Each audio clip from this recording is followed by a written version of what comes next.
सत्य की खोज से जुड़े हुए सभी साधकों का, सभी लोगों का हार्दिक अभिनंदन। आशा है आप सभी स्वस्थ होंगे, आनंद में होंगे। और जैसा कि मैंने पिछले वीडियो में भी कहा था कि यदि आनंद में नहीं हैं तो सत्य की खोज में लग जाइए, क्योंकि असली आनंद तो सत्य को जानने के बाद ही मिलता है। पिछले वीडियो में मैंने कहा मेरे पास कोई टॉपिक नहीं था, अचानक बैठे बैठे टॉपिक मिला, सोचा इस पे बात करते हैं। लेकिन ये ना समझें कि इसी टॉपिक पे बात होगी, पहले इस पे बात होगी फिर आगे बढ़ेंगे। आगे बढ़ने से पहले फिर से वही बताना चाहता हूँ कि हमारे डिस्क्रिप्शन में हमारा फेसबुक पेज है, उस पर फ्रेंड रिक्वेस्ट भेज दीजिए। हमारे इंस्टाग्राम का लिंक है, उसे फॉलो कर लीजिए। वहाँ पर मेरा व्हाट्सएप आईडी, टेलीग्राम आईडी और ईमेल तीनों चीज़ हैं। जिनके कोई प्रश्न हैं वो कृपया कमेंट्स करके ये ना समझें कि प्रश्नों के उत्तर मिलेंगे। एक तो प्रश्न आपका ऐसा होना चाहिए उत्तर देने लायक हो, और उसमें भी आप मुझे मेल करें। कमेंट्स तो कोई भी कर देता है। दूसरा, यदि आप मुझसे साधना कैसे करें ये सीखना चाहते हैं तो पहले तो अपने आप को पूरी तरह से तोल लें, क्योंकि साधना और संसार एक साथ कभी नहीं चल सकता। थोड़े दिन तक आप इन दोनों नौकाओं में सवार हो सकते हैं, लेकिन कुछ दिन बाद, कुछ देर बाद, कुछ दिन बाद ये दोनों नौकाएं विपरीत दिशाओं में जाने लगती हैं। फिर आपको फैसला करना पड़ता है संसार के साधना। यदि संसार में रस नहीं रह गया तभी साधना में आगे बढ़ना संभव है। इसके पश्चात यदि कोई पुरानी चेतना है जिसने कभी किसी जन्म में ये भोगा हो, तो उसके अंदर वो उत्कंठा रहती है शुरू से ही। वरना जिसका संसार में अभी पूरा ममत्व जुड़ा हुआ है वो नहीं, वो प्रयास ही ना करे, बेकार है कोई।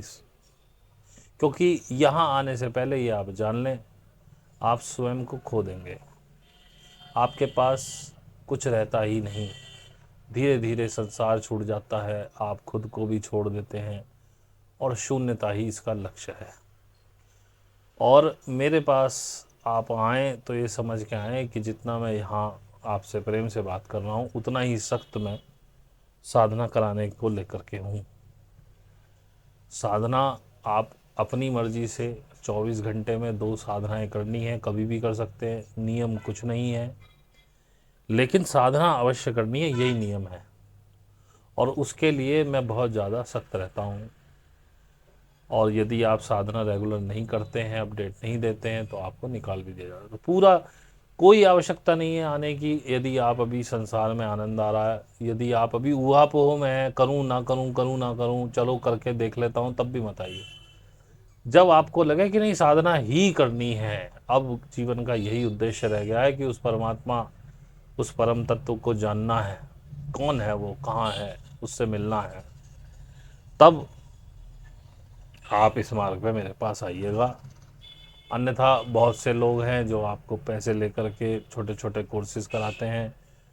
भाई मेरे यहाँ आने के बाद तो समझिए कि आप एक गुरुकुल में दाखिला ले चुके हैं। 24/7 मैं आपके साथ, आप मेरे साथ हैं।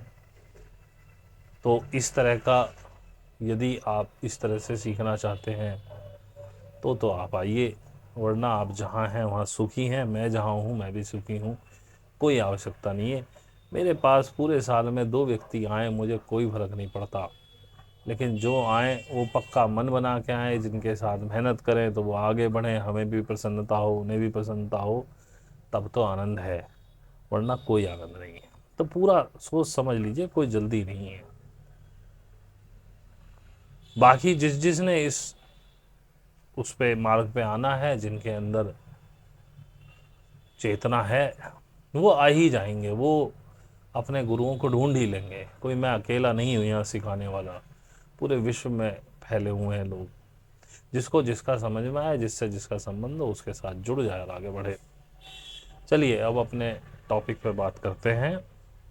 तो मैंने टॉपिक लिया है कि agenda 2030 is not going to be implemented. और पहले ही मैं डिस्क्लेमर दे दूं, ये मेरे निजी, नितांत निजी विचार हैं, ये गलत भी हो सकते हैं।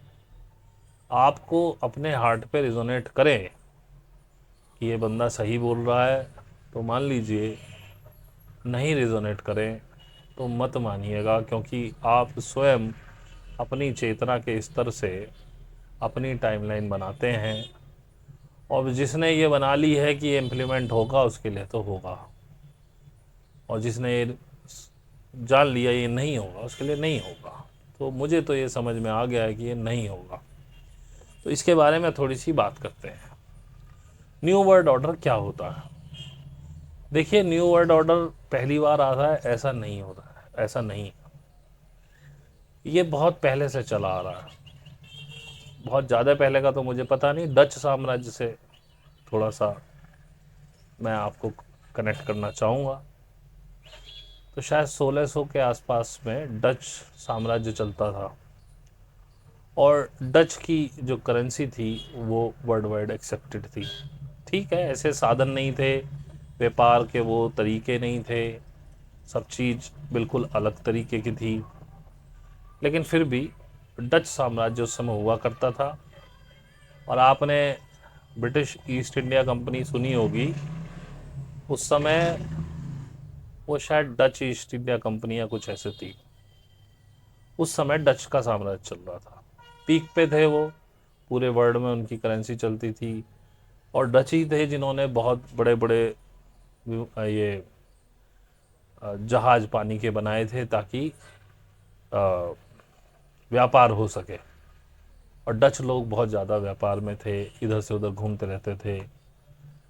तो इस तरह से डच साम्राज्य हुआ। फिर उसके बाद एक न्यू वर्ल्ड ऑर्डर आया जब डच नीचे आने लगे और ब्रिटिश साम्राज्य का उदय होना शुरू हुआ। तो ये इस तरह का स्लोप होता है, ऐसे साम्राज्य चढ़ना शुरू होता है, फिर पीक आता है, पीक से फिर नीचे आना शुरू होता है, और जब ये नीचे आ रहा होता है तो दूसरा साम्राज्य ऊपर आना शुरू होता है। तो यहाँ पे एक क्लैश होता है, फिर ये चढ़ना शुरू होता है और ये नीचे की तरफ आना शुरू होता है, और ये इसका साम्राज्य का चढ़ने का और इसका डाउनफॉल का ये जो समय है, ये लगभग 20 साल के आसपास का, पुराने डाटा के हिसाब से। मैंने एक वीडियो देखी थी, उसमें मुझे पता है, क्योंकि मैं तो ऐसा बड़ा कोई डाटा एनालिस्ट नहीं हूँ, तो उसी से मुझे ये सब समझ में आया। अब उन्होंने किस हिसाब से बनाई थी मुझे नहीं पता, लेकिन मेरे कुछ सवालों के जवाब मिले। तो जब डच नीचे जा रहे थे उस समय ब्रिटिश साम्राज्य का उदय होना शुरू हो रहा था, और डच ईस्ट इंडिया कंपनी की तरह ही ब्रिटिश ईस्ट इंडिया कंपनी बनी। उसके बाद ब्रिटिश ने, पहले डच जगह जगह फैले हुए थे, अब वो पता नहीं किस तरीके से काम करते थे, ब्रिटिश ने कॉलोनीज बनाने शुरू करी, लोगों पूरे पूरे देश उन्होंने British India east India company के थ्रू गुलाम करने शुरू किए। केवल ब्रिटिश ईस्ट इंडिया कंपनी नहीं थी, ब्रिटिश ईस्ट इंडिया कंपनी एक ऐसी कंपनी थी जिसके पास अपनी सेना भी थी, तो उन्हीं सेनाओं को जगह जगह डिप्लॉय करते थे। अपने पीक का समय था तो ब्रिटिश का सिक्का चल रहा था, सब जगह पौंड चलता था, और वर्ल्ड वाइड करेंसी पौंड मानी गई। उस समय ब्रिटिश साम्राज्य बोला गया, उससे पहले डच एम्पायर यानी डच साम्राज्य था। अब ब्रिटिशर्स ने बहुत सारे देश कब्जा लिए, अनेकों देशों में आंदोलन भी होते रहे, जैसे यहाँ 1857 की क्रांति हुई जिसमें लगभग अंग्रेजों को बाहर निकाल दिया गया था।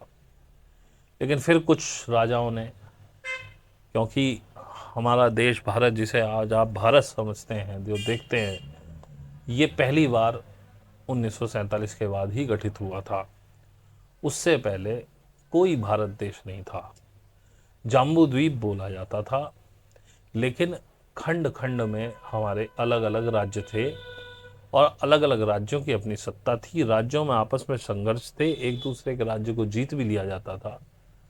जैसे कि अशोक हुआ, उसने बहुत बड़े भारत पर राज्य किया, अनेक संघ, अनेक राज्य मिला लिए। फिर हुण आए, कुषाण आए, और इसी तरह से बहुत सी अलग अलग यहाँ पर राजा रहे, जैसे कि गुप्त साम्राज्य हुआ। गुप्ताज ने बहुत बड़ा एरिया कब्जा किया। सातवाहन रहे, चोल रहे, चेर रहे, ऐसे बहुत सारे राजा रहे। उन्होंने काफ़ी बड़े बड़े राज्यों को अधीन किया, लेकिन कुल मिला के हम कभी अखंड भारत नहीं रहे। 1947 से पहले हम खंड खंड भारत थे। ये जो भारत आज आप देख रहे हैं एज ए देश, ये 1947 के बाद जब सरदार वल्लभ भाई पटेल ने अलग अलग राज्यों से, राजाओं से बात की और उन्हें भारत में विलय किया, तब ये भारत बना। जिसमें आपको पता ही होगा कि हैदराबाद के नवाब ने मना कर दिया था, उसे बड़े टैक्टिक्स से लाया गया। कश्मीर ने भी मना कर दिया था। फिर जब पाकिस्तान ने उसको, क्योंकि वो कहता था मैं स्वतंत्र रहना चाहता हूँ, और जब पाकिस्तान ने उस पर कब्जा करना शुरू किया, तब उसने भारत से मदद मांगी और बड़ी टैक्टिक्स के हिसाब से उसको शामिल किया गया। लेकिन अभी भी काफ़ी क्षेत्र पाकिस्तान के पास है, जिसे पाक अधिकृत कश्मीर कहते हैं। तो इस तरह से जब सिक्का चल रहा था ब्रिटिश साम्राज्य का, तो उदय होना शुरू हुआ लगभग 1700 या 1700 कुछ में। ये यूएसए, जिसे हम आज यूएसए बोलते हैं, ये भी अलग अलग राज्य जो हैं इसमें आज भी वो एक तरह से स्वतंत्र देश थे। फिर उन्होंने मिला के एक यूएसए बनाया, और बड़े मेहनती लोग थे। इन्होंने हर चीज़ का प्रोडक्शन किया, क्योंकि जब एक साम्राज्य अपने उच्चतम स्तर तक आता है, जब ब्रिटिश ऊपर आए तो उन्होंने मेहनत करनी छोड़ दी। अब उन्हें लगता है कि हम तो पैसे वाले हैं, हम क्यों मेहनत करें, हम क्यों कपड़ा बुने, हम क्यों हथियार बनाए, किसी और से बनवाते हैं। तो यूएस को बहुत पहले स्वतंत्र कर दिया गया था, ये भी ब्रिटिश कॉलोनी था। I think if I am right 1646 के बाद कहीं कुछ हुआ था। फिर इन्होंने, इनके पास बड़े बड़े फील्ड थे, मेहनती लोग थे, उगाना शुरू किया, कारखाने डाले, इन्होंने सब बनाना शुरू किया। इनकी इकोनॉमी ग्रो कर गई। देखिए, कोई भी इकोनॉमी यदि ग्रो करती है तो उसके पीछे होता है उसका प्रोडक्शन। जब हिंदुस्तान को सोने की चिड़िया कहा जाता था 1300, 1400, 1200 में, या उससे भी पहले, तब हम प्रोडक्शन करते थे। हमने हड़प्पा मोहनजोदड़ो की सभ्यता से हम प्रोडक्शन करते रहे हैं बड़ी सभ्यताओं के लिए, जो सो कॉल्ड अपने आप में बहुत पैसे वाली सभ्यता थी, जैसे सुमेरियन सभ्यता आदि, मेसोपोटामिया का क्षेत्र। वहाँ पे हम लोग यहाँ से कंबल वगैरह बुन करके भेजते थे। यही हमारी अर्निंग का सोर्स था। और कोई भी देश जब तक प्रोडक्टिव है, जब तक वो अपने सामान बेच सकता है, तभी तक वो तरक्की करता है। तो उस समय यूएस एम्पायर का उदय होना शुरू हुआ और ब्रिटिश साम्राज्य नीचे गिरने की स्थिति में आ रहा था। प्रथम विश्व युद्ध में लगभग ब्रिटिशर्स की कमर टूट गई थी। द्वितीय विश्व युद्ध में उसने जितनी अपनी कॉलोनीज थी, अपना डेप्ट उन पर डालकर, उनसे पैसा वैसा खींचकर वो लड़ा था। लेकिन द्वितीय विश्व युद्ध में ये तय हो गया था कि ब्रिटिशर्स विल बी नो मोर, अब इनमें कोई ताकत नहीं बची है। यूएस उस समय हर तरह की ताकत लेके खड़ा था, पैसे की, हथियारों की, और कपड़े प्रोडक्शन, हर तरह की प्रोडक्शन वो कर रहा था। तो आखिरकार कमान उसको मिली। और यदि आपको लगता हो किसी गांधी, नेहरू या भगत सिंह की वजह से देश आज़ाद हुआ, तो उन पर कोई फ़र्क नहीं पड़ रहा था इन चीज़ों का, क्योंकि ये तो बवाल होते ही रहते हैं जब आप किसी देश पर कब्जा करते हैं। उन्हें आदत थी, लेकिन वो पैसे से टूट रहे थे। तो उन्होंने देखा, मैं ये नहीं कह रहा हूँ कि उनका कोई असर नहीं है या मैं उन्हें गाली नहीं देना चाहता हूँ, लेकिन मैं अंदर जो मैंने महसूस किया, उन्होंने जो किया, लोगों को जागरूक किया, ठीक है, एक अनईज तो हुआ ही, क्योंकि अगर आप ईज में पड़े रहते तो शायद वो लोग ना ही जाते। लेकिन एक बड़ा कारण था कि वो इकोनॉमिकली ख़त्म हो रहे थे ब्रिटिशर्स। तो उन्होंने सोचा जो लूट के ले जाना ले जाओ बस यहाँ से, और जयराम जी की करो। और उन्होंने सारा भारत खाली करके उसके बाद टाटा बाय बाय किया। 47 में आपको आज़ादी दे दी, और जितनी भी ब्रिटिश कॉलोनी है लगभग ये 1946 से लेके और 50-55 तक उन्होंने फ्री कर दी थी, क्योंकि उनके बस की नहीं रह गया था चलाना। अब जब सेकेंड वर्ल्ड वार के बाद यूएसए का उदय हुआ, तो दो धुरियाँ निकली। एक पूंजीवादी यूएसए, दूसरी रशिया। आप ये ना समझें कि मैं ये बकवास क्यों कर रहा हूँ, क्योंकि अगर वर्ल्ड ऑर्डर को समझना है तो ये आपको समझना पड़ेगा, इसलिए बता रहा हूँ। नहीं तो मैं भी आपसे दो शब्दों में बात करके चला जाऊँ। इन सब का अब जब आप देखेंगे आगे, आप जानेंगे कि ये ज़रूरी भी हैं। कई बार बातें बोरियत भरी हो सकती हैं, लेकिन उनमें भी कुछ ना कुछ क्रक्स होता है, क्योंकि बिना मतलब की बातें करने की मेरी आदत नहीं है।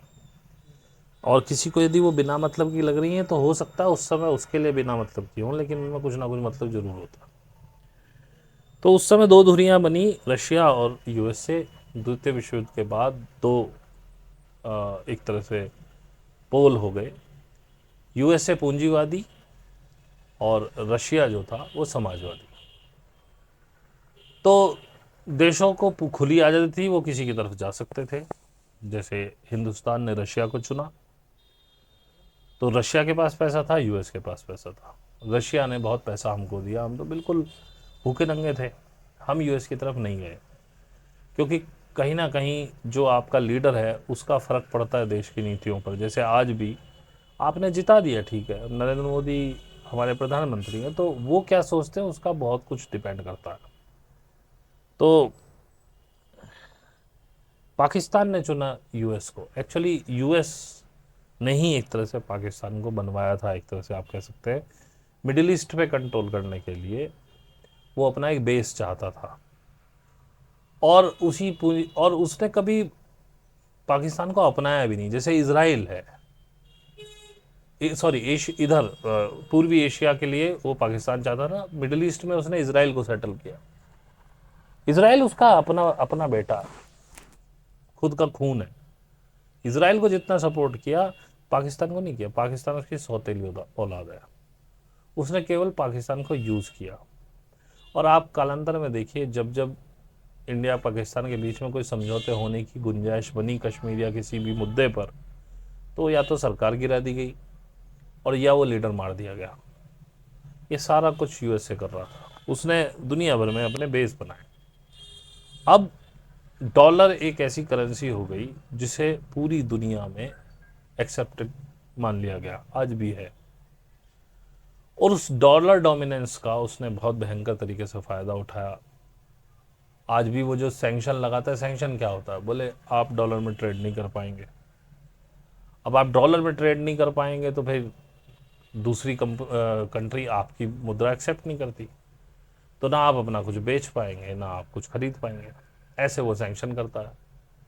फिर बीच में डॉलर के सामने एक करेंसी उभरी, यूरो, जो यूरोपियन देशों ने बनाई थी, तो काफ़ी ट्रेड वहाँ चला गया, डॉलर थोड़ा सा वीक हुआ। अब ये जो समय चल रहा है, अब हम तो अर्थशास्त्री नहीं है, आप लोग भी अर्थशास्त्री नहीं है, लेकिन जो अर्थशास्त्री हैं, जो गवर्नमेंट में बैठे हुए हैं, जो प्लानिंग करते हैं, वो तो हमसे ज़्यादा जानते हैं। तो उन्होंने तो देख लिया ये 10 साल पहले ही या 20 साल पहले ही कि भाई अब ये दोबारा से पावर फैक्टर चेंज होने का टाइम आया। तो क्योंकि यूएस नहीं चाहता था, कोई भी देश नहीं चाहता कि मेरे हाथ से सत्ता जाए, तो उन्होंने डिज़ाइन किया था एजेंडा 2030। अब इस एजेंडा 2030 में कुछ बातें ऐसी हैं जो यूएस के लोगों ने डाली कि भाई हमारा डोमिनेंस ना जाए, क्योंकि उन्हें दिख रहा था जो करंट करेंसी है डॉलर, ये बहुत जल्दी ख़त्म होने वाली है, इसका डोमिनेंस टूटना ही टूटना है। तो उन्होंने 2030 को डिज़ाइन किया। इसीलिए बात आई कि भाई हम फिएट करेंसी ख़त्म करेंगे, हम डिजिटल करेंसी लाएंगे, क्योंकि करेंसी चेंज करना ही जो ग्रेट रीसेट है, वो भी इन्होंने, वो ये इसी का हिस्सा है कि भाई हम न्यू वर्ल्ड ऑर्डर आना ही है, क्योंकि वो दिख ही रहा है उनको, उसको आप रोक नहीं सकते। जैसे डच गया और ब्रिटिश आए, ब्रिटिश गए, यूएस आया, उसको पता था कि ये हमारा डाउनफॉल शुरू हो चुका है, हम काफ़ी डाउनफॉल में जा चुके हैं, अब तो ये ख़त्म होने पे है, डेप्ट इतना ज़्यादा हो चुका है, कब तक संभालेंगे, तो इसको रीसेट करना ही पड़ेगा। तो उन्होंने ग्रेट रीसेट प्लान किया, 2030 प्लान किया, और इसमें आई थिंक सो कि ऐसा हो सकता है कि जैसे मैं बताता हूँ कि कुछ बेनोवेलेंट एलियंस के साथ ट्रीटीज़ भी हैं, क्योंकि ये तो मैं पक्की तरह से मानता हूँ। आप माने ना माने, आप स्वतंत्र हैं कि जितनी भी टेक्नोलॉजीज हमारे पास हैं वो सारी एलियंस की दी हुई हैं। तो बेनेवोलेंट एलियंस के साथ उनका जो टाई अप है उसमें भी कुछ शर्तें नहीं हैं, उनको फ्री भी करना है। तो इसीलिए 2030 को थोड़ा सा उन्होंने पब्लिक भी किया, क्योंकि इसमें थोड़ा सा स्पिरिचुअल कनेक्शन भी है इस बार। आई थिंक सो ये सच निकले, क्योंकि अभी ये सिर्फ इन्फॉर्मेशन है मेरे लिए भी, मैं इसे एज ए इन्फॉर्मेशन देख रहा हूँ। मैं कहता तो हूँ कि कॉन्शियसनेस शिफ्ट होगी, लेकिन अभी तो मुझे कोई आसार दिखाई नहीं दे रहे कि जिस हिसाब से लोग कॉन्शियसनेस पे काम कर रहे हैं। लेकिन हाँ, ये मैं देख रहा हूँ दिन ब दिन ये बढ़ रहा है और चीज़ें धीरे धीरे ही चेंज होती हैं। आप समझें कि अगर किसी ने आपको डेट दे दी है 2030 की, तो ये एकदम सडन चेंज नहीं होगा। मैं अब भी यही मानता हूँ 2030 वो टिपिंग पॉइंट होगा जहाँ से लोग और ज़्यादा इनिशिएटिव इसमें लेंगे। लोग तो पहले से ही चेंज होने शुरू होंगे, जो ज़्यादा सेंसिटिव है वो लोग चेंज होने शुरू होंगे, हो रहे हैं। लेकिन फिर भी मैं अभी ऐसा नहीं देख रहा कि जिस स्पीड से हो रहा है कि अगले आने वाले 2-3 सालों में हो जाएगा। इसे अभी अगले मेरे हिसाब से 20-25 साल लगने वाले हैं। सब चीज़ें धीरे धीरे होती है, प्रकृति कुछ भी एकदम से चेंज नहीं करती। अब ये भी बात आपको रिजोनेट कर रही हो तो ठीक है, नहीं रिजोनेट कर रही हो तो छोड़ दीजिए, क्योंकि ना मेरे पास इसके कोई सबूत है, मेरे नितांत निजी विचार हैं, ये मेरी अपनी सोच, अपनी कोई खुराफात हो सकती है। अच्छा लगे मान लो, नहीं अच्छा लगे तो भाई सवाल मत पूछो, क्योंकि क्या जवाब दूंगा इन बातों का जिनके मेरे पास ही कोई सबूत नहीं है। ये सिर्फ मेरे मन की मनगढ़ंत कहानी है और क्या है, ऐसा ही मान के सुनिए। फिर भी आपको रिजोनेट कर जाए कोई बात, दिल आपका बोले हाँ ये बंदा ठीक कह रहा है, तो मान लो वो सच ही है, क्योंकि हर व्यक्ति अपनी अलग टाइमलाइन में जी रहा है। तो जिसकी मेरे से मैच कर रही होगी उसी को समझ में आएगी। खैर ये हमारा विषय नहीं है। तो भाई 2030 का इन्होंने एजेंडा रखा, क्योंकि 2030 तक उनको पता है कि ये डॉलर टूट जाएगा। अब ये न्यू वर्ल्ड ऑर्डर का शोर मचा। अब उन्हें ये भी पता है कि इतनी बड़ी पॉपुलेशन को हैंडल करना बड़ा मुश्किल होता है। इन्होंने पहले 2020 के 1920 के आसपास भी एक मास किलिंग की थी कई वायरस वगैरह से, ये करते आ रहे हैं शुरू से। साइंस का इन्होंने बहुत अच्छी तरह से इस्तेमाल किया है। तो इस बार की इनका एजेंडा है कि मास डीपॉपुलेशन करें। अब ये होगा नहीं होगा, कितना हो पाएगा कितना नहीं हो पाएगा, इन्फॉर्मेशन तो मैंने भी आपको दे रखी है। मेरे पास जो इन्फॉर्मेशन है थ्रू माय गाइड्स, वो ये कहती है कि 2027 तक हाफ पब्लिक समाप्त हो जाएगी इस वर्ल्ड की। क्योंकि न्यू वर्ल्ड ऑर्डर जब आधा होता है तो उसमें कुछ केओस भी करने पड़ते हैं। जैसे पहले वर्ल्ड वॉर 1 हुई, वर्ल्ड वॉर 2 हुई, तो उसमें कुछ बीमारियां डालते हैं, क्योंकि जितनी पॉपुलेशन कम होगी उसको कंट्रोल करना आसान है। लेकिन जो भी आप सोचते हैं, जो कंस्पिरेसीज आप करते हैं, जरूरी नहीं है वो पूरी की पूरी ऐसे ही लागू हो जाए, क्योंकि कहीं ना कहीं कुदरत का भी कोई कानून तो काम करता है। ऐसी बात तो नहीं है कि यही लोग भगवान हैं। ठीक है, इन लोगों ने बहुत सारी चीज़ें प्लान की थी और कई चीज़ें 100% इम्प्लीमेंट हुई, कई 80% हुई, कोई 50% हुई, किसी के भांडे फूट के फिर बीच में ख़त्म हो गई। लेकिन इस बार इन्होंने सब चीज़ खोल के बताई कि हम ये करने वाले हैं, क्योंकि एक डर भी फैलाना था कहीं ना कहीं, स्पिरिचुअल से भी जुड़ा हुआ था ये, कि आप स्पिरिचुअली ग्रो ना कर पाए। क्योंकि अगर आप स्पिरिचुअली ग्रो कर गए तो आप किसी से डरने वाले हैं नहीं, ना किसी की मानने वाले हैं, तो भी इनको प्रॉब्लम होने वाली थी।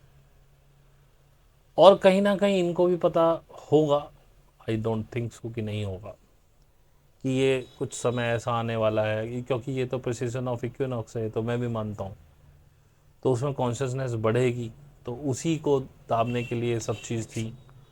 और जैसा मैंने पिछले कुछ वीडियो में बताया भी, मैं आज भी मानता हूँ कि जो एआई का इस्तेमाल है वो आप जान रहे हैं कि ये बहुत ख़तरनाक है, या हमको मार डालेंगे, या पता नहीं क्या करेंगे।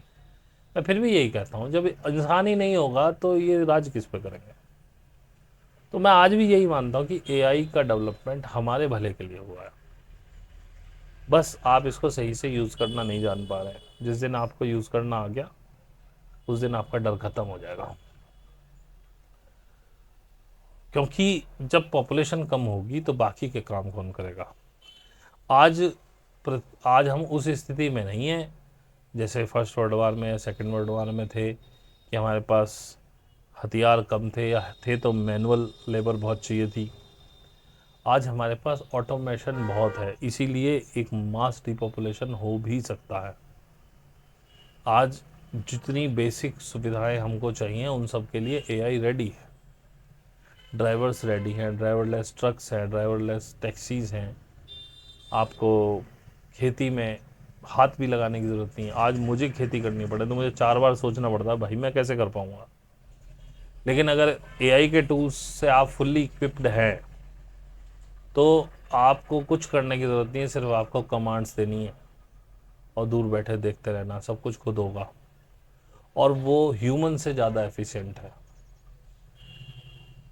और मैं ये नहीं कह रहा हूँ कि लोगों को मार देना चाहिए। देखिए, जब कोई शिफ्ट होता है तो उसके नए रूल्स एंड रेगुलेशन होते हैं। तो अब ये नया शिफ्ट है, अभी ये क्या लाएगा मुझे भी नहीं पता, मैं भी अंदाजे लगा रहा हूँ। लेकिन एआई मेरे हिसाब से बुरा नहीं है। अब बात करते हैं वही 2030 वाली।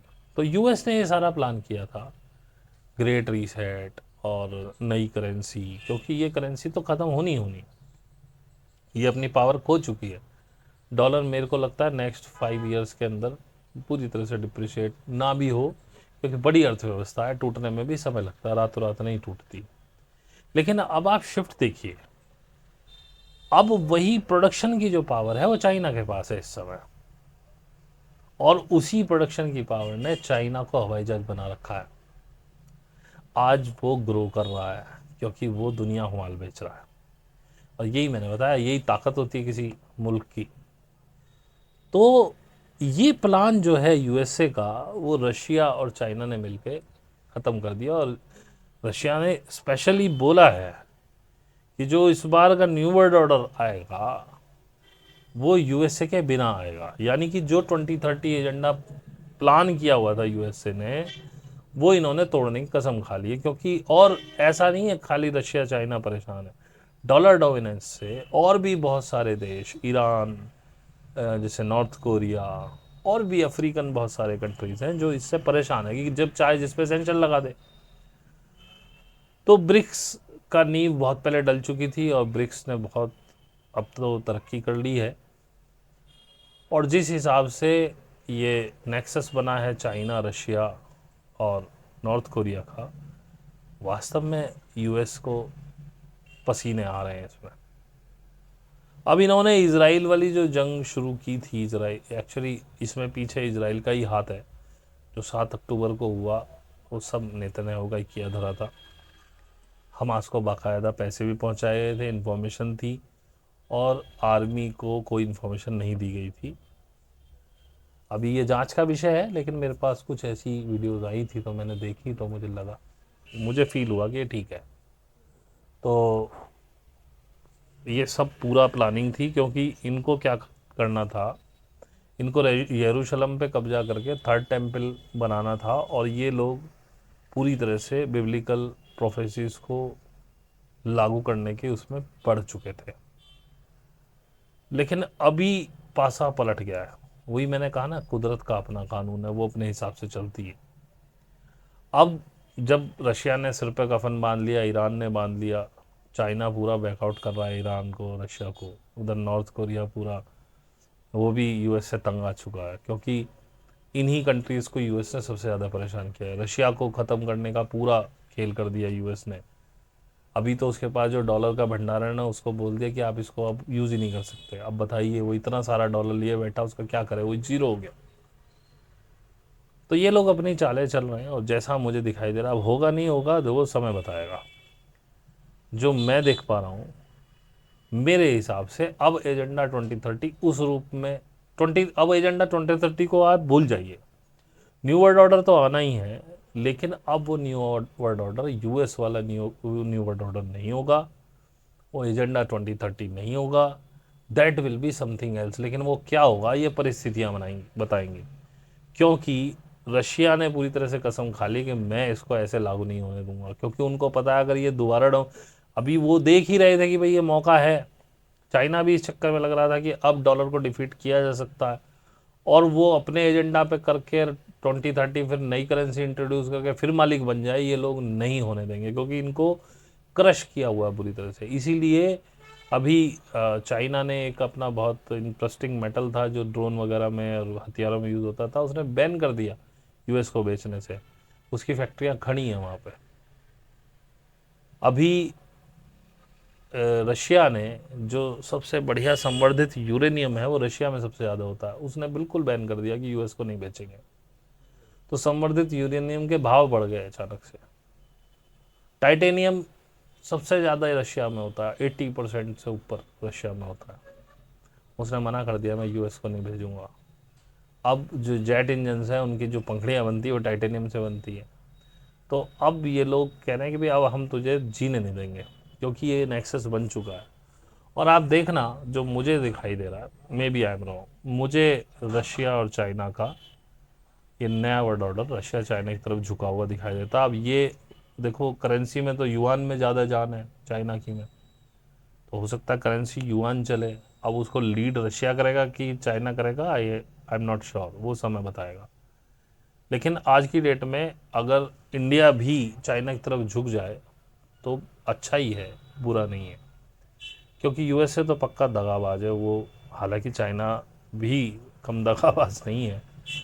लेकिन जब दुनिया यूएसए की तरफ झुकी क्योंकि उसके हाथ में पावर थी, आज मुझे दिखाई दे रहा है कि चाइना की तरफ पावर झुक रही है। तो हमें चाइना की तरफ झुक जाना चाहिए यदि हम अपने देश का भला चाहते हैं, और वहाँ से कुछ काम उठाना चाहिए, उनसे ट्रीटीज़ करके अपने लोगों को नौकर बनाने की बजाय कुछ उत्पादन करने पर ध्यान लगाएं, उससे हमारे देश का भी भला होगा। खैर, मैं प्रधानमंत्री नहीं हूँ, मैं केवल अपनी सलाह दे दी, मेरे को सुनता भी कौन है। तो मैं सिर्फ उन लोगों को बता रहा हूँ जो सुनते हैं, वो चाहे वो 100 हो 50 हो, मुझे नहीं पता कितने लोग सुनते हैं। सिर्फ मैं आपको बताने का प्रयास कर रहा हूँ कि एजेंडा 2030 मेरे हिसाब से इम्प्लीमेंट नहीं होगा। तो बेकार में डरना भूल जाइए। डीपॉपुलेशन वो ज़रूर करेंगे, और डीपॉपुलेशन में चाइना रशिया भी उनका साथ ही देंगे, क्योंकि अगर नया वर्ल्ड ऑर्डर लाना है तो पॉपुलेशन उनके लिए भी एक समस्या होगी इम्प्लीमेंट करने में, इसलिए वो लोग इसका साथ देंगे। तो डीपॉपुलेशन तो दिखाई दे रहा है, लेकिन 2030 मुझे कहीं से दिखाई नहीं दे रहा है। रही बात एआई की, तो मैं तो उसे एक वरदान ही मान रहा हूँ डीपॉपुलेशन के बाद। यदि डीपॉपुलेशन नहीं होता है फिर तो एआई डीपॉपुलेशन कराएगा, क्योंकि वो आपकी नौकरियां छीन लेगा, आप भूखे मरोगे। सिविल वार्स भी मुझे दिखाई दे रही है। एक चीज़ मैं कहना भूल गया, जब भी ये न्यू वर्ल्ड ऑर्डर आता है तो उसमें जो इकोनॉमी सभी देशों की उस समय डाउन पे जाती है, तो उस समय पे सिविल वार्स होती हैं। अब जैसे आज ही महंगाई का आप देख लीजिए, अभी से महंगाई इतनी ज़्यादा, आगे की तो भगवान जाने क्या हाल होगा। तो जब गरीब आदमी के हाथ से खाना निकल जाएगा तो भाई मरता क्या ना करता, कुछ civil war unrest, civil unrest होता ही है देशों में। अब कौन देश कितना उसको कंट्रोल कर पाएगा ये भी भविष्य की बात है। अब मैं आपसे कह दूं नहीं जी इंडिया में तो सिविल अनरेस्ट हो जाएगा, जगह जगह दंगे होंगे फलाना, ये सब बेकार की बातें हैं। हो सकता है कहीं दंगे भी हों, सिविल अनरेस्ट तो होगा ही, इसमें कोई दो राय नहीं, क्योंकि इंडिया की इकोनॉमी भी कोई ऐसा नहीं है, हम भी स्क्वीज़ कर रहे हैं। लेकिन हाँ, सोने का भंडार हमारे पास अच्छा है, वो आपको आगे सपोर्ट करेगा। अगर करेंसी रीसेट हुई उसमें भी सपोर्ट करेगा, आगे अगर वार्स हुई उसमें भी सपोर्ट करेगा। लेकिन वो कंट्री वाइज, इंडिविजुअली आपको अपने आप को सेट रखना पड़ेगा। इंडिविजुअली आपको अपनी सेविंग्स बढ़ानी होंगी, फिजूल खर्ची बंद करिए, मैं बार बार कह रहा हूँ। अगले 2 साल सेविंग्स पे ध्यान दीजिए, क्योंकि मेरे हिसाब से 2 साल का समय है नहीं। मेरे हिसाब से ज़्यादा से ज़्यादा आप 6 या 8 महीने का समय मानिए। इसी बीच में कुछ ना कुछ शुरू हो जाना चाहिए। नहीं भी हुआ तो आई एम नॉट रेस्पॉन्सिबल। मैंने जैसे बोला, हमेशा मैं कहता हूँ तो डरिए मत, मैं केवल सेविंग करने के लिए कह रहा हूँ, सेविंग बढ़ाने के लिए कह रहा हूँ, आप फिजूल खर्ची बंद करने के लिए कह रहा हूँ। पैसा आपका है, आप ही के पास रहेगा, मुझे चाहिए नहीं, ना मैं मांगता ना आप देंगे, तो ना हो तो यूज़ कर लेना, कौन सी बड़ी बात है। तो 2025 का टारगेट रखिए, 2025 सेविंग करनी है, और मेरे हिसाब से इसी 25 में आपको बहुत कुछ देखने को मिल जाएगा। शायद शायद ना भी मिले, देखो कुछ तो चेंज हो रहा है, कुछ तो चेंज हो रहा है, ये तो पक्की बात है, लेकिन क्या हो रहा है, कब होगा, कैसे होगा। लेकिन मैंने जो अपना दिमाग दौड़ाया उसके हिसाब से एजेंडा 2030 अब लागू नहीं होगा। अब तो कुछ और ही न्यू वर्ल्ड ऑर्डर आएगा। न्यू वर्ल्ड ऑर्डर तो आना है, लेकिन वो नहीं आएगा जिसके कागज आप लिए बैठे हैं। आएगा, कुछ आएगा, लेकिन वो नहीं होगा। तो डिजिटल करेंसी को भी मैं नहीं देख रहा हूँ आगे आते हुए। कहने को आ जाए, मैं इस बात की कोई गारंटी भी नहीं लेता, आ भी सकती, लेकिन मुझे नहीं दिखाई दे रही, क्योंकि यूएस का जो न्यू वर्ल्ड ऑर्डर है वो कंप्लीटली फेल होता दिखाई दे रहा है। अगर क्योंकि यूक्रेन की वार जो शुरू कराई थी वो भी उसके पीछे भी यूएस था, क्योंकि ये सब एजेंडा 2030 का ही पार्ट है। इसराइल की जो वार शुरू कराई थी उसका भी यूएस ने ही शुरू कराया था, क्योंकि वो भी एजेंडा 2030 का पार्ट है।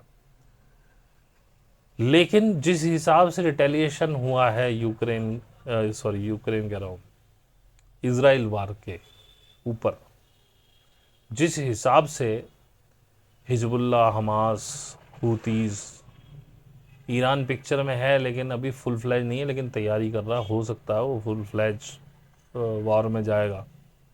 अगर ये फुल फ्लैज वार में गया तो चीज़ें बदल जाएंगी। अभी भी इसराइल से हमास और हूती और हिजबुल्ला नहीं संभल रहा है, वो भी ईरान के प्रॉक्सी हैं, और उसमें वो भी है, इराक भी है। उधर जिस हिसाब से रशिया ने इसको संभाला यूक्रेन को, और उसमें जो नॉर्थ कोरिया और चाइना का और ईरान का उसे साथ मिला है, उससे यूएस सकपका गया है। उसको उम्मीद नहीं थी, क्योंकि कहीं ना कहीं मुझे लगता है यूएस ओवर कॉन्फिडेंस में रहा, अभी भी है। उसको लगता था कि तुझसे डर के कोई उसका साथ नहीं देगा, लेकिन जिस हिसाब से बड़ी बड़ी मैं आज ईरान और चाइना और नॉर्थ कोरिया को भी महाशक्ति ही मानता हूँ, क्योंकि ये सारे देश परमाणु कैपेबल हैं, और बैलिस्टिक मिसाइल्स जैसी इन लोगों के पास हैं ऐसी तो यूएस के पास भी नहीं। आज की इनकी बैलिस्टिक मिसाइल टेक्नोलॉजी वाकई काबिल तारीफ है। तो जिस हिसाब से इन्होंने एक्सेस करके और रशिया को सपोर्ट किया, रशिया ने ईरान को सपोर्ट किया, चाइना और नॉर्थ कोरिया ने हुतीज को मिसाइल भेजी, चाइना ने भेजी, चाइना ने ईरान को भेजा अपना पूरा डिफेंस सिस्टम, और रशिया ने भेजा। मतलब इनक्रेडिबल, क्या मतलब, क्या क्या सेटअप बनाया पूरे ग्लोब का, कि पूरा वर्ल्ड ऑर्डर जो था यूएस वाला, तो सॉरी एजेंडा 2030 का जो पूरा सेटअप था वो पूरा बिगाड़ के रख दिया। तो अभी यूएस, अभी मैं नहीं कह सकता हूँ कि क्या होगा, लेकिन ये कंप्लीट है, ये पक्का है कि 2030 एजेंडा वैसा नहीं होने वाला। लेकिन हाँ, कुछ ना कुछ न्यू वर्ल्ड ऑर्डर तो आएगा, और मेरी पूरी उम्मीद है कि ये मुझे रशिया चाइना की तरफ जाता हुआ दिखाई दे रहा है। ईरान और नॉर्थ कोरिया उसके सपोर्टिव रहेंगे, क्योंकि नॉर्थ कोरिया समाजवादी है, चाइना समाजवादी है, रशिया समाजवादी है, और ईरान को मैं नहीं कह सकता, ईरान को मैं जानता नहीं हूँ। और हम लोग शुरू से समाजवादी रहे हैं, लेकिन जब से बीजेपी गवर्नमेंट आई है तब से हम पूंजीवादी हो गए। लेकिन हमें समाजवादी होने में कोई समय नहीं लगता, क्योंकि भारत कोई स्टैंड लेता ही नहीं है कभी भी। लेकिन मुझे लगता है कि अगर भारत अपने भले की सोचे तो उसे चाइना की तरफ चला जाना चाहिए इस समय। That is a better choice, China and Russia.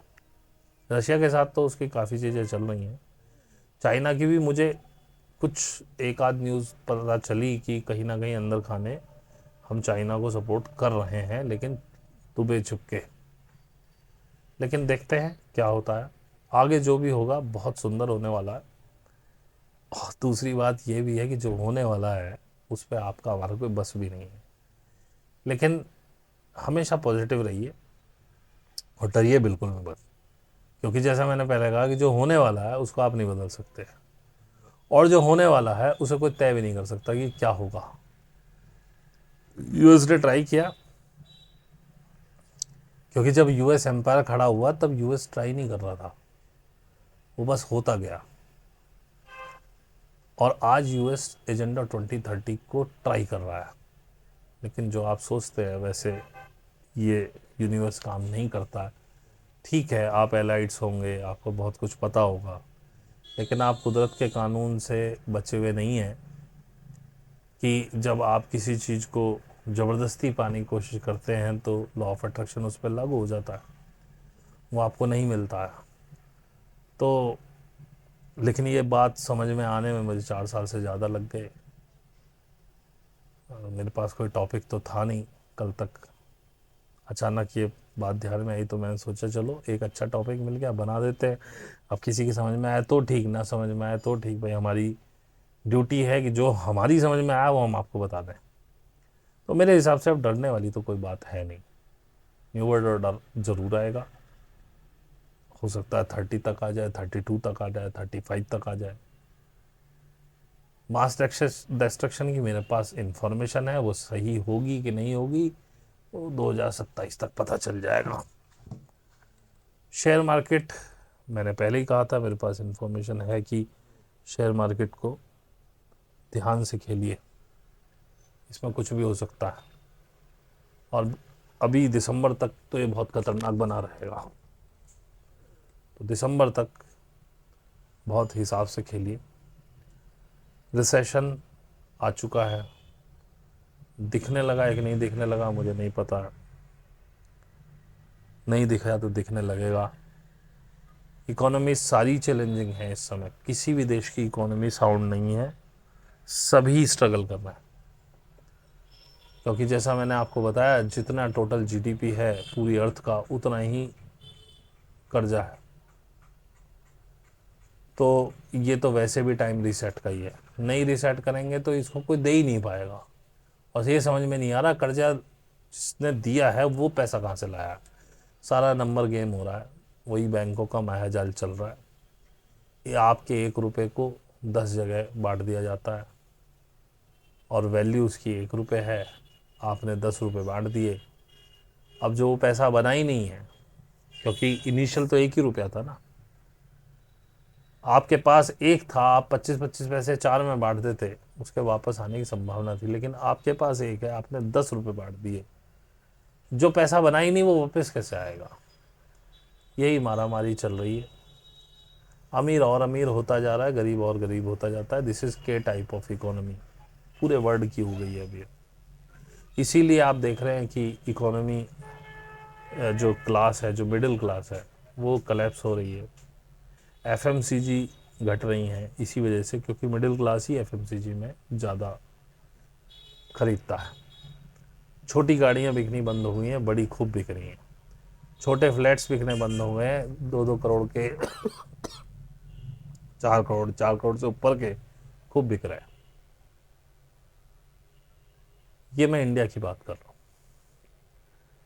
तो ये सब हो रहा है, तो रीसेट तो होगा ही, क्योंकि जितना पैसा बना नहीं उससे ज़्यादा आपने बांट दिया और आप उसे वापस मांग रहे हो, तो जो पैसा है ही नहीं वो वापस कैसे होगा। या तो कोई देश दूसरे देश पर चढ़ाई करके उसका पैसा छीन के आपको दे दे अपने नाम से, लेकिन फिर उस देश का क्या होगा। तो कुल मिला के सब घाल गपोल चल रहा है, तो ये रीसेट तो आना ही है। बिना रीसेट हुए काम बनेगा ही नहीं किसी की बात में।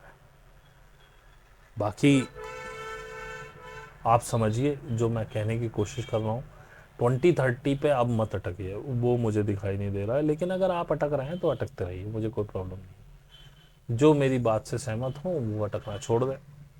2030 तो अब आने वाला नहीं, लेकिन कोई और न्यू वर्ल्ड ऑर्डर जरूर आएगा, क्योंकि यह समय आ गया न्यू वर्ल्ड ऑर्डर आने का। क्या होगा, जो होगा अच्छा ही होगा।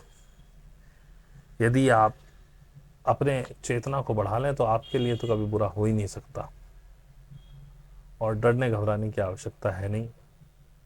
बाकी जो यहाँ तक रुके हैं, जिन्होंने देखा, जिनको अच्छा लगा हो, प्लीज़ लाइक कर देना, सब्सक्राइब कर लेना, घंटी का बटन दबा लेना और शेयर कर देना। अगर आप कोई लाइक माइंडेड लोग हों जिनको आप जानते हों तो उन तक ये इन्फॉर्मेशन पहुँच जाए। और जिनको अच्छा नहीं लगा वो सब अनसब्सक्राइब भी कर दें। क्यों परेशान होते हैं बार बार, मुझे देख के टाइम वेस्ट खराब करते हैं अपना। तो इसी के साथ आज के लिए इतना ही। आपका बहुत बहुत धन्यवाद।